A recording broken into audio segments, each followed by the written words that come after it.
Ma'am ஆக்சுவலா வந்து இந்த ஹெர்பல் ப்ராடக்ட் வந்து நான் போய் ஸ்கிம்டு மில்க் வாங்கினோம். அது 1 லிட்டருக்கு 71 ரூபாய். அந்த மில்க் வாங்கினோம். அதுக்கு நான் வந்து புரோட்டீன் பவுடர் ஒன்று வாங்கினோம், F1 வாங்கினோம். இது எல்லாமே வந்து நான் மிக்சியில போட்டு அடிச்சு அதுக்கப்புறம் குடிச்சு அப்புறம் நிறைய அதுல ப்ராசஸ் இருக்கு. இது ஜஸ்ட் வாட்டர் குடிச்சிட்டு அவ்வளவுதான். கொஞ்சம் யூஸ்ஃபுல்லா இருந்துச்சு. ரொம்ப ரொம்ப ஹாப்பி. இன்னைக்கு காலையில இருந்து நான் ரொம்ப ஹாப்பியா ஃபீல் பண்ணிட்டு இருக்கேன். ஸ்மைலிங் ஃபேஸோடவே இருக்கேன். ஸோ ரொம்ப ரொம்ப நன்றி. Thank you.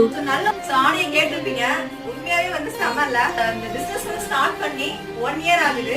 குட்பேக் weight loss powder ready பண்ணி 2 மாசம் தான் ஆகுது. 2 மாசத்துல நீங்க நம்ம பண்ண போற பேட்சோட அளவு கேட்டா நீங்க ஷாக் ஆயிடுவீங்க. எனக்கு குமிஞ்சிருக்க அந்த முட்டை பார்த்தா தெரியும் எந்த அளவுக்கு இருக்குன்னு சொல்லிட்டு. நீங்க எத்தனை கிலோ ரெடி பண்ண போறேன் தெரியுமா? 750 கிலோ. ஆமாங்க, 750 750 கிலோ ரெடி பண்ண போறோம். அதனால 750 கிலோ. ஆமால